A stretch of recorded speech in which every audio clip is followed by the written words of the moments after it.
Haleluya, puji Tuhan, salam sejahtera bagi kita semua, keluarga besar GPDI LSAD Magelang. Kita bersyukur hari ini kembali kita akan menikmati keberadaan firman Tuhan. Dan judul renungan firman Tuhan pada hari ini adalah Harapan yang Terwujud. Kita buka bersama di dalam 1 Raja-Raja 9 ayatnya yang ketiga. Sekali lagi 1 Raja-Raja 9 ayatnya yang ketiga. Demikian firman Tuhan. Firman Tuhan kepadanya, telah kudengar doa dan permohonanmu yang kau sampaikan ke hadapanku. Aku telah menguduskan rumah yang kau dirikan ini untuk membuat namaku tinggal di situ sampai selama-lamanya. Maka mataku dan hatiku akan ada di situ sepanjang masa. Nah, puji Tuhan, Bapak, Ibu, saudara-saudari yang diberkati oleh Tuhan, setiap manusia bahkan dari kita pun pasti akan merasa bahagia, merasa sangat sukacita, merasa sangat senang jika apa yang kita harapkan, apa yang kita inginkan dapat terwujud. Atau apa yang kita inginkan, apa yang kita rindukan dapat kita miliki. Nah, inilah yang terjadi di dalam kehidupan Raja Salomo. Ya, Salomo memperoleh apa yang dia minta kepada Tuhan. Kita bisa melihat dalam ayat pokok kita tadi dalam ayat yang ketiga dari 1 Raja-Raja 9 ini. Di mana dikatakan bahwa Allah telah mendengar doa permohonan yang disampaikan Raja Salomo di hadapan Tuhan. Nah, bahkan Allah memberikan lebih dari apa yang diminta oleh Salomo. Di mana pada saat itu Salomo memohon kepada Tuhan supaya Tuhan benar-benar tinggal di dalam rumah, di dalam bait Allah yang sudah dibangun oleh Salomo. Dan inilah yang dijawab oleh Tuhan. Ya, bahkan Allah menjawab lebih dari apa yang Salomo doakan. Tentunya dalam kehidupan kita juga ingin merasakan apa yang pernah Salomo alami ini. Di mana Allah menjawab setiap kerinduannya, bahkan memberikan lebih. Nah, tetapi untuk mendapatkan semuanya itu, menerima jawaban daripada Tuhan, mengalami harapan kita yang terwujud, tidaklah mudah atau instan, Bapak Ibu. Allah mengabulkan setiap harapan kita, mewujudkan setiap kerinduan kita sesuai dengan apa yang sudah kita lakukan kepada Tuhan. Seperti Raja Salomo ini, jawaban yang dia terima ini memperlihatkan bahwa Allah menerima apa yang telah Salomo lakukan bagi Allah. Nah, oleh sebab itu kita akan bersama-sama melihat apa saja yang telah dilakukan Raja Salomo bagi Allah sehingga Allah memberikan apa yang Salomo harapkan, apa yang Salomo inginkan. Dan hal-hal ini pun yang kiranya kita juga terapkan dalam kehidupan kita, di dalam pengiringan kita kepada Tuhan sebagai umat-umatnya. Yang pertama kita melihat Raja Salomo ini mengakui dan percaya bahwa hanya Allah yang sanggup untuk memberikan apa yang diharapkan. Kita melihat di dalam 1 Raja-Raja 8 ayat 22 sampai ayat yang ke-26 di dalam pasal yang sebelumnya ya. 1 Raja-Raja 8 22 sampai ayatnya yang ke-26. Ayatnya cukup panjang, tapi kita bisa melihat di sini bahwa Raja Salomo benar-benar mengakui. Di sini dia meninggikan Tuhan, memuji Tuhan dan mengakui dalam kehidupannya bahwa hanya Tuhan yang sanggup mengabulkan, yang bisa mewujudkan setiap harapan. Ya. Dan bahkan di sini Salomo berkata, siapa Allah yang seperti engkau? Hanya Allah yang sanggup mengabulkan, mewujudkan setiap harapan. Bagaimana kita dapat merasakan setiap jawaban dari Tuhan kalau kita tidak mau mengakui atau tidak mau percaya kepada kuasanya? Di sini Salomo mengajarkan kepada kita sebelum kita memohon sesuatu kepada Tuhan, kita harus terlebih dahulu percaya dan mengakui bahwa Tuhan itu berkuasa, bahwa Ia sanggup untuk menjawab kerinduan kita, untuk mewujudkan setiap harapan kita. Seperti yang dikatakan di dalam Matius 21 ayat 21 sampai ayat yang ke-22. Sekali lagi Matius 21 ayat 21 sampai ayat yang ke-22. Di situ menggambarkan bahwa jika kita percaya dan kita tidak bimbang, kita tidak ragu, kita tidak khawatir, ya, maka kita akan menerima apa yang kita harapkan itu. Nah, tentunya saat kita percaya kepada kuasa Tuhan, bahwa Tuhan yang sanggup menjawab setiap harapan kita, menjawab setiap kerinduan kita. Dan jika kita benar-benar percaya dan tidak bimbang, maka itulah yang akan kita terima. Harapan itu yang akan terjadi dalam kehidupan kita. Karena kita mempercayai kuasa Tuhan itu terjadi dalam kehidupan kita.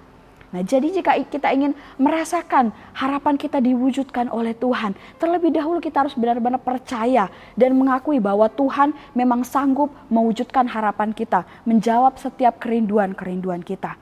Kemudian hal kedua yang dilakukan Salomo bagi Allah sehingga Allah mewujudkan harapannya, yaitu adalah Raja Salomo menyampaikan permohonannya dalam doa kepada Allah. Kita bisa melihat doa Salomo ini di dalam pasal sebelumnya lagi, 1 Raja-Raja 8 ayat 29 sampai ayat yang ke-30. Setelah kita percaya bahwa Tuhan sanggup memberikan apa yang kita harapkan, mewujudkan setiap harapan kita, barulah kita sampaikan setiap harapan kita, setiap kerinduan kita itu kepada Allah melalui doa-doa kita. Jika kita hanya terus berharap ya, berangan-angan, namun tidak mau berdoa, tidak mau menyampaikan kepada Allah, ya, bagaimana Allah mau menjawab setiap kerinduan kita? Bagaimana Allah mewujudkan setiap harapan kita? Ya, memang Allah kita adalah Allah yang Maha Tahu. Bahkan sebelum kita mengatakannya pun Allah sudah tahu apa yang menjadi harapan kita. Tetapi Tuhan Allah tetap ingin jika kita berdoa kepadanya, kita datang berdoa kepada Dia, menyampaikan kerinduan kita sebagai bentuk pengakuan, sebagai bentuk pengagungan, dan sebagai bentuk kepercayaan kita kepada Dia. Tuhan Yesus rindu agar benar-benar kehidupan kita ini dekat kepadanya. Tidak hanya sekedar kita berharap, menginginkan sesuatu, tapi kita mau datang kepada Tuhan, minta langsung kepada Tuhan. Itu yang terlebih Tuhan inginkan dalam kehidupan kita. Kita yang secara langsung menyampaikannya kepada Allah melalui setiap doa-doa kita. Seperti yang dikatakan di dalam Filipi 4 ayat yang ke-6. Menyatakan setiap keinginan kita kepada Allah dalam doa dan ucapan syukur, ya, dan permohonan kita dengan segala ucapan syukur. Jadi apa yang kita inginkan kepada Allah, kita sampaikan di dalam doa. Tidak hanya kita harapkan dalam hati kita pikirkan saja, tapi kita tidak doakan. Jadi harus kita doakan kepada Allah. Nah, jika Allah sudah memberikan apa yang kita harapkan, ya, setelah kita mengakui keperkasaan Tuhan, bahwa Dia yang sanggup menjawab doa kita, kemudian kita sudah berdoa sungguh-sungguh kepada Tuhan, dan akhirnya Tuhan mewujudkan harapan kita. Ya, bukan berarti semuanya itu sudah selesai, tidak. Tetapi namun tetap ada kewajiban yang harus kita penuhi. Nah, sebagai tanda ucapan syukur kita, dan supaya berkat-berkat Tuhan itu, harapan kita yang sudah terwujud, yang sudah diwujudkan oleh Allah, itu akan selalu terjadi, akan terus kita alami dalam kehidupan kita. Nah, ini pun yang Allah perintahkan kepada Raja Salomo untuk dilakukan setelah Allah menjawab, setelah Allah mengabulkan, mewujudkan harapan Salomo. Kita juga akan belajar bersama-sama. Yang kita lakukan setelah kita mendapatkan jawaban daripada Tuhan, setelah harapan kita diwujudkan oleh Allah. Yang pertama, kita harus selalu hidup di hadapan Tuhan dengan tulus hati dan dengan benar. Hati adalah pusat kehidupan manusia, ya. Kalau manusia hatinya baik, ya, tentunya apa yang kita lakukan pun selalu menghasilkan perbuatan-perbuatan yang baik.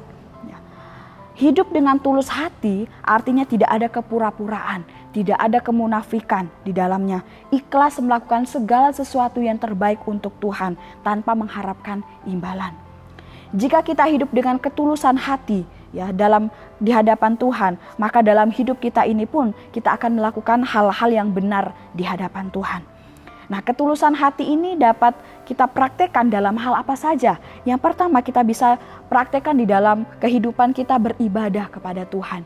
Ya, dalam kehidupan ibadah kita kepada Tuhan, seperti yang dikatakan dalam Yosua 24 ayat yang ke-14. Ya, kemudian bersekutu bersama dengan umat Tuhan juga harus dilakukan dengan ketulusan hati. Di dalam Kisah Para Rasul 2 ayat 46. Dan juga di dalam membangun hubungan dengan sesama, ya, mengamalkan kasih persaudaraan dalam 2 Korintus 1 ayat 12 dan juga 1 Petrus 1 ayat 22. Dan juga tidak hanya tentang kepada Allah, kepada sesama, tetapi juga kepada atasan kita, pemerintah-pemerintah, pimpinan yang ada di atas kita, seperti yang dikatakan di dalam Efesus 6 ayat 5 dan juga Kolose 3 ayat 22. Puji Tuhan, Bapak, Ibu, saudara-saudari yang diberkati oleh Tuhan. Kemudian hal kedua yang harus kita penuhi dalam kehidupan kita setelah harapan kita diwujudkan oleh Allah sebagai tanda ucapan syukur kita kepadanya, itu adalah melakukan setiap perintah dan mengikuti setiap ketetapan Tuhan. Kita melihat di dalam Ulangan 11 ayat yang pertama, di situ firman Tuhan berkata, selalu penuhi kewajiban kita kepada Tuhan dengan berpegang kepada perintah dan ketetapannya. Sebagai orang yang percaya, kita tidak hanya melakukan perintah Tuhan tanpa pengertian. Apa yang diinstruksikan, apa yang dituntut, atau apa yang diperintahkan oleh Tuhan. Tapi juga kita harus mengerti makna yang benar dari semua perintah yang Allah berikan dalam kehidupan kita. Sehingga saat kita benar-benar memahami setiap perintah Allah, mengerti setiap ketetapan Tuhan, maka kita akan mampu benar-benar mematuhinya, memenuhi setiap perintah-perintah Tuhan itu dalam kehidupan kita dengan benar. Dan firman Tuhan berkata di dalam Lukas 11 ayat yang ke-28 bahwa orang-orang yang mendengarkan dan melakukan firman Tuhan, memelihara setiap firman Tuhan, hidupnya akan berbahagia. Dan tentunya Allah yang membuat hidupnya berbahagia, Allah yang menyertai kehidupannya. Nah, oleh sebab itu kembali kita kepada pribadi Roh Kudus. Perlunya tuntunan dan pertolongan dari kuasa Roh Kudus supaya kita bisa melakukan hal ini. Kita harus terus minta pertolongan dari kuasa Roh Kudus yang memenuhi kehidupan kita, yang memampukan kita untuk benar-benar mematuhi, mengikuti dan mendengarkan setiap perintah dan ketetapan-ketetapan Tuhan. Dan tentunya Roh Kudus yang akan terus mengingatkan kita, menyadarkan kita kalau kita mulai lemah, kita mulai lengah. Roh Kudus yang akan selalu mengingatkan kita, menyadarkan kita untuk terus melakukan kebenaran firman Tuhan, untuk terus hidup di dalam kebenarannya, hidup berkenan di hadapan Tuhan. Nah, puji Tuhan Bapak Ibu, saudara-saudari yang diberkati oleh Tuhan. Seperti yang saya sudah katakan tadi, semua kita ingin agar harapan kita terwujud. Firman Tuhan sudah memberikan cara, memberikan solusi bagaimana supaya benar-benar harapan kita itu terwujud. Firman Tuhan berkata, kita harus mau mengakui setiap keperkasaan Tuhan. Kita harus yakin terlebih dahulu bahwa Allah yang benar-benar sanggup mewujudkan harapan kita. Kemudian kita sampaikan harapan kita kepada Tuhan di dalam doa. Tidak hanya sekedar kita berangan-angan, tapi benar-benar kita sampaikan kepada Tuhan. Dan saat harapan kita terwujud, harapan kita dijawab oleh Tuhan, kita juga harus terus hidup di dalam ketulusan hati di hadapannya. Dan juga terus hidup di dalam ketaatan, melakukan perintah dan ketetapannya. Supaya berkat-berkat itu, supaya harapan kita akan terus dijawab, akan terus diwujudkan Allah di dalam kehidupan kita. Tuhan Yesus memberkati kita semua. Mari kita sama-sama mengakhiri renungan hari ini dengan berdoa. Terima kasih Tuhan, kami bersyukur buat segala berkat-Mu, pertolongan-Mu dalam kehidupan kami. Kami bersyukur Engkau Allah yang luar biasa. Kami bersyukur buat janji kebenaran firman-Mu yang Kau berikan kepada kami pada hari ini. Bahwa Engkau Allah yang sanggup mewujudkan setiap harapan kami. Terima kasih Yesus, terima kasih Bapa, bahwa kehidupan kami untuk selalu berkenan di hadapan-Mu, semakin dekat dan melekat kepada-Mu Tuhan. Terima kasih Yesus, terima kasih Tuhan. Terpujilah Allah dan Bapa Tuhan Yesus Kristus yang karena rahmat-Mu yang besar telah melahirkan keluarga GPD Elsade Magelang kembali oleh kebangkitan Yesus Kristus dari antara orang mati kepada hidup yang penuh pengharapan untuk menerima suatu bagian yang tidak dapat binasa, yang tidak dapat cemar dan yang tidak dapat layu tersimpan di surga bagi kami. Terima kasih Tuhan, kami aminkan kebenaran firman-Mu ini di dalam setiap kehidupan kami. Engkau yang memberkati setiap keluarga besar GPD Elsade Magelang yang ada.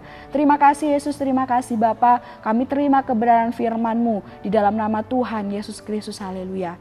Amin.